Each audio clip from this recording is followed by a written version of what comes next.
Welcome to Title Talk with your host, Drew Wishover, entrepreneur, a published author, and owner of Inspired Title Group, along with his co-host and CEO, Amy Maley.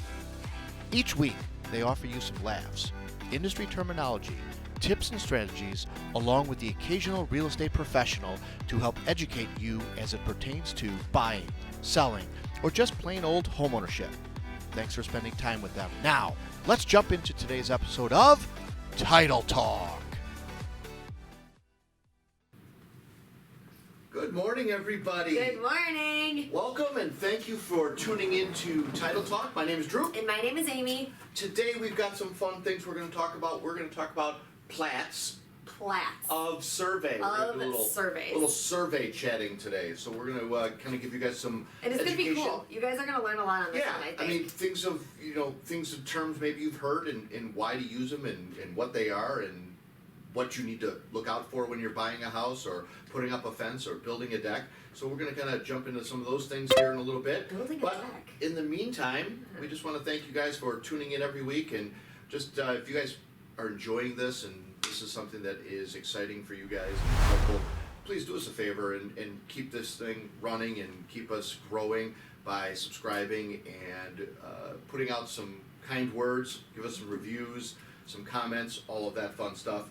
We would really appreciate that, and it would massively help the growth of this, the program and show. So, what do you think, Aim? What anything exciting going on in your world? What do you want to jump right in? What are we thinking here today? I don't know. Great. All right, well, No, we can jump in. I'm ready. I'm ready to go. Let's jump into our holiday week and weekend festivals. It is the 4th of July, so happy 4th of July weekend, everybody. If everybody has Friday or Saturday or Sunday or Monday off, enjoy your 3 or 4 day weekend. Woohoo! Yes, 0 indeed. day So weekend. right now, we're going to jump into... We'll now move to the purpose and reason that we do this show. Yes. Is going to give you guys a little information about our business and talk a little bit about some terms and things that we deal with on a daily basis and things that maybe you guys are confronted with that you don't know about and maybe what certain aspects of these are. And I think this was a good idea that you brought to the table for conversation here, is talking a little bit about what plats are and surveys and things, because you need them when you do closings.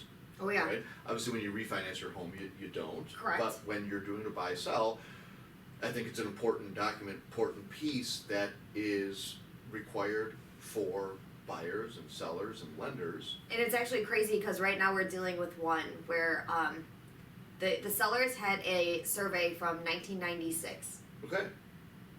And surveys in 1996 are so much different than surveys are now, because computers weren't really a thing back then. So these surveys are all hand drawn. So Miguel and I were discussing you could do something called an affidavit of no new improvements. Right. So what that pretty much is, it's a document that the seller states that nothing has changed on their property over the amount of time from the date the survey was done till today. And the question is who's liable for that then? Right.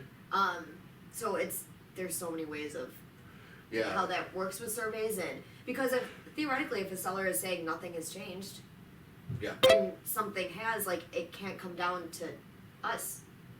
No, and that's really what it is it's redirecting the liability to the individual who is taking the responsibility. Correct. By saying, hey, I haven't made any improvements to this land. I haven't done anything differently since we've lived here that would represent a need for a change. Correct. However, you put a pool in, you put a deck in, you build a shed, you redo a take down your sidewalk, garage, you put a garage in. Yeah, I mean, those are improvements. Right. And those are all things depicted on a survey that we want to make sure don't become problems for you guys as we're insuring this down the road. So why don't we start with I think Brittany went ahead and really did this whole wonderful thing into a slideshow presentation, right, Britt? Mm-hmm. Woohoo! Look at this. We're going to be moving right along and talking about why they're important and what they are and things of that nature. So,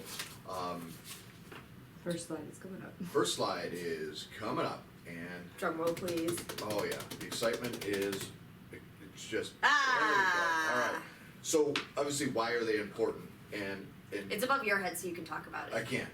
We'll and then you can talk about what it is, which is above your head. Okay. So Now it's above my obviously, head. it really depicts and designates everything that is on your property and or around it, the street that you're on. It talks about all the easements, any building lines, boundaries, properties, fences. Everything is really drawn and shown on this. It also is confirming what our legal description is that we are insuring. So when it says legal description, we literally mean the written description of your land, lot, block, where it's at, subdivision, etc. And that's what the surveyors go out there off of when Amy provides and Brittany provide title to these folks. They utilize that as their starting point to go out and do their measurements and things. So these are asked for by the attorneys typically to make sure that there are no encroachments, and we'll talk about that in a couple minutes, of anything that could become a problem down the road. So Cool. So what a plat is, it's an officially drawn map of a land, area that defines the boundaries between different parcels of property to scale. So it's like the crazy thing about this is they try to take every part of what's on your property and draw it as close to scale as you can. yeah, That means fences, that means pools, that means garages, sidewalks. So that the plat's job, or the surveyor's job, is to make the plat as accurate as possible. Generally, the divided sections of the land are described in meets and bounds. I would say that's a little more old school, Yeah, right? Meets yeah. and bounds is definitely an old school way of legal descriptions. Right now, it's more by feet Lot and and degrees, lot and block. This is a system using features of geography, distance between points, and directions to mark the boundaries. These boundaries are described from a starting point and circled around the area until they reach to that same point. I mean, if you think about the history of this, which I know you're a fan of history, but think about as title evolved and as land evolved, dividing it up, they had to come up with a creative way of doing this, and it was done through the rudimentary exercise of measure and having a starting point, and everything from that starting point is measured. And you mentioned that meets and bounds. Those descriptions were the most difficult and vague until they started creating subdivisions. Yeah. Because they were in huge increments. Yes. And lots and there were no lots of blocks. You were describing basically a parcel of land by feet, degrees, distance. It didn't have a lot. Oh no, It that didn't have wasn't a block. thing. And then as subdivisions started, as things started to build, as things started to really divide out, it changed. So And I was gonna say parts in Indiana still use. I remember that first time I read like a meets and bounds legal Right on. description that was from like 1960 something Right maybe, on. and I was like, holy, if I had to do it, and they were like they're huge. Oh, this yeah. long. These Right on. legal Right descriptions on. were. So that's fun. It's a On to our next one, we talk about what I mentioned a moment ago is the encroachments. So you're gonna hear this word a couple times through the course of what we're talking about here today. An encroachment is, as you can see in the slide above my head, here, where the building is over the line on lot B there. So if the lot was lot A and B as shown on that picture, okay, that house is encroaching on lot B. If they don't own lot B, that's an encroachment. that's a problem. That's a big encroachment. That's big. Now, why is that a liability? Well, your home is on somebody else's property, and if they were to say, that's a problem, I wanna knock that down, I wanna or put I up want a you fence. to move I that, want- I yeah. wanna put a fence there, right? what happens? What do we do? Well, that's where the insurance and the endorsements and things are all what we need to know, and that's what we as a title company are doing, is saying, hey, we're gonna insure that, or we're not gonna insure that. Correct. And that's where we make the determination of liability, that what is the likelihood of, Someone wanting to knock down that part of the right, building. or make sure that it is not, I mean, a lot of times you'll see where there's an instance or a circumstance of, that it's been there for, 100 years and nothing's happened. Right. Okay, Right. so the likelihood of somebody coming in and asking us to knock this down is a little bit less. And then we do issue an endorsement over that. So that is a seller paid fee. That means that we are taking the liability Right. and insuring over that encroachment by you purchasing this endorsement. Am I not saying that right? You are, but I wanna clarify it. It shows up as an exception, Correct. and then the endorsement says, I see that number, that exception on the policy, but we're gonna go ahead and insure over that exception, meaning that we are gonna take the liability. These are a lot of E words. Yeah, So it will show up on an owner's policy. yes, We will give the buyer an endorsement say that we're gonna cover. saying we are covering that exception. Correct. So it doesn't just like poof go away. Yeah, and your attorney is gonna really make sure that that is taken care of, because they wanna protect you against any kind of a claim or any kind of a problem, because that house is encroaching on your land. Do you remember that time we had that pool that was in that, was it a public utility Yep. easement? Yep, Do we have easements in here anywhere? We do. Yep. Oh, okay, so we'll talk about those a little bit later. yep. So even the next one, right, the next one, there's a shed that is on the utility easement. Okay, so, very good reach. Stretch! Need the Bobby Simmons. I need reach. Bobby Simmons arms right now. So that shed being on that easement, now, here's the difference. Would we insure that? A shed with no foundation. Right. Would we insure it? Yes. No. Maybe. You don't know. Would we insure over it? Yeah. Or would we issue an endorsement? Would we issue for an it? endorsement? Me or you? I wouldn't. I wouldn't either, I would not. because it's a removable object. Correct, and that's So- where another difference is. So that is the risk assessment that we make. Like the house on the first, you're not gonna just move that without really, much, that's gonna cost a lot of money. Mhm. The shed is a removable object, like a fence, a shed,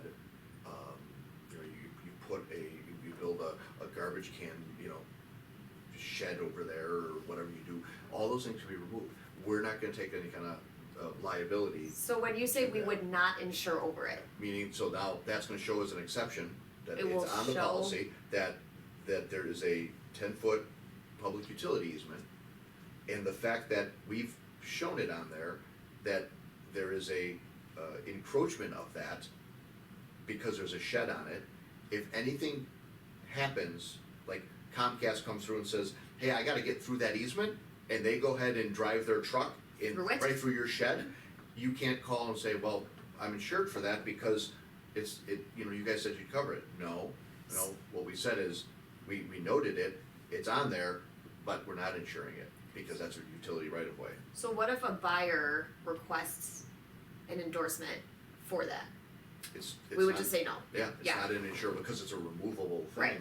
It's not, and an attorney, buyer's attorneys are gonna know that, hey, you're not gonna get this insured. You take a risk saying, because a lot of people do that. A lot of people use the 10 feet, 15 feet at the back of their property Oh, yeah, as theirs, and they put a fence outside of that. And then all of a sudden, like I said, Comcast comes through and goes, hey, we need to work on the power lines, right. or ComEd comes through, we need to work on the power lines, and they take down your fence, and you call up the title insurance company and say, hey, they removed my fence and now it's all broken.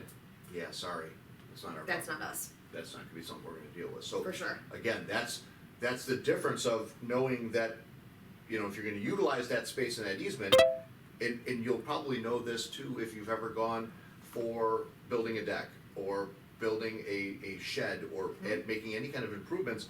A lot of times the city or village that you live in will ask you for a survey.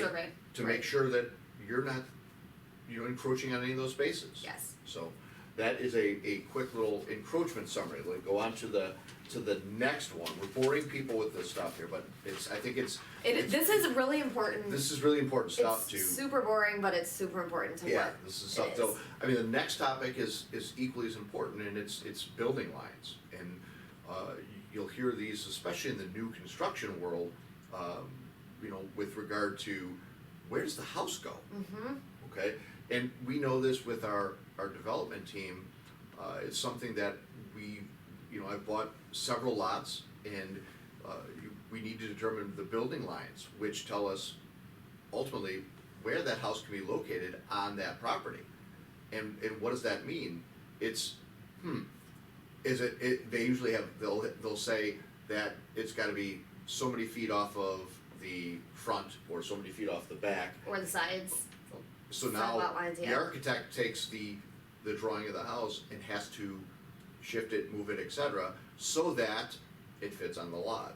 So, these are determined based on, covenants, conditions, and restrictions, which are, determined by the, associations, or the homeowners associations, the subdivisions that you're building and things.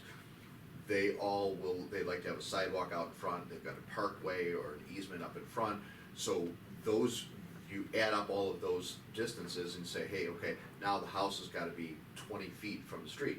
Okay, so I know that I can't build this house any closer than 20 feet from the street. And if Right. I do, I'm encroaching on that building line. Mm-hmm. And that's problematic. And that's, again, an insurable issue, but it's expensive because, They're not cheap. right, to remove that house or your porch because it's on the building line, it's a problem. So, I always thought it was an interesting thing when buildings are, like if you have a bay window mhm, that is not built into the foundation. right, So like theoretically, a bay window could be over a building line, even though it's not part of the foundation. correct. So it could be an encroachment that is like It's an an aerial encroachment. It's called an aerial encroachment. Which I thought, like the first time I heard about that, I'm like, Well, it's like my brain, like to wrap my brain around that, I was like, And that's- interesting. and that's good, and where you see these more often is in the city. Correct. The Correct. city of Chicago, these buildings are right next to each other. They're a foot apart and 2 they're, feet apart. Right, you can pass the salt through the window. Yes. And one of my very good friends had done an addition on his home.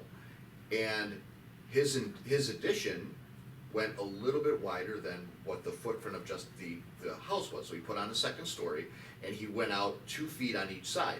Well, going out 2 feet on each side allowed him to approach 1 foot on both property lines, on both sides. Yep. That's huge. And That's a so lot. A it foot is a became- lot. It became an aerial encroachment that the neighbors literally came out and said, What are you doing? this is a problem. And he had to adjust. Thankfully, he caught it early enough in the construction piece Okay, well, that they that's a were good thing. able to shrink the footprint down. That is. Because that's insane. And the other crazy thing is Drew said a foot, which in real life you're like, Yeah, what is that? But like when the lot's only 20? anything, like when I see anything that's over like 6 inches, Mhm. it's like a big deal to me. Yeah. Like I make, it's Right on. so as small as it seems. It's Right on. actually a So you'll see the building line pieces when you talk about new construction. So, on to our next one here, easements, and we talked just a little bit about easements, but easements are really, if you wanna tell folks what they are, Sorry, are we still going? Oh, I was. yeah, I have the interruption thing being constant on mine as well, so I don't know if we're in and out, I keep getting, but. So easements are, what is, just like, I only know them in terms of like public utility easements and drainage easements. And what that pretty much says is this area is for, like you were talking about ComEd, or this is where people are allowed to walk across your property Mhm. to take care of public utilities, Right. or, like I said, I've never looked up the definition of what a No, just and that's strictly literally- easement is. It's a right of way that is provided A by. right of way. Yeah, it's a right of way provided by the utility companies. So, types of easements, there's public utility easements, okay? There are drainage easements, there are. Public utility and drainage easements. Yeah. They like bulk them together. There are easements for ingress and egress, which means allowing you in and out. So easements are used in a lot of different assets and facets of building and construction. And if you look at the drawings behind us, I mean, literally the picture that is above me shows the two houses with an easement running between them, saying, hey, you can't build on an easement, right?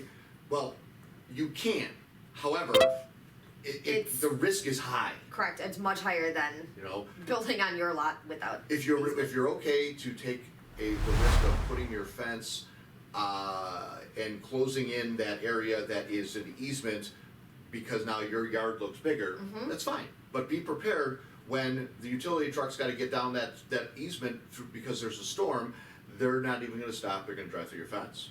And they have the right to. And they have the right. Yeah. And you can sit there and yell and scream all you want, but you were the one that really violated that because you're outside of the boundaries of what your property line are. And that's what the survey will tell you is, here's my area, don't go outside it. Correct.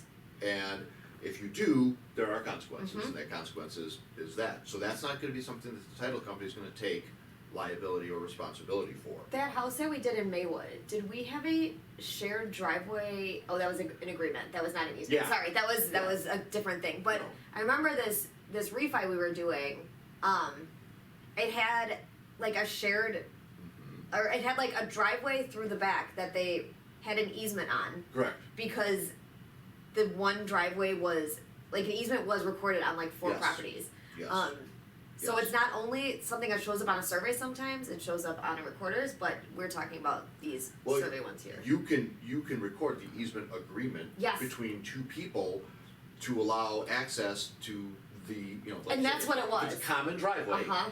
And, you like if you look at the drawing above me, let's just say that waterway was a driveway. That was the only way you can get to both of those houses is up what would be the driveway, and then it branches off into T's in the back behind it.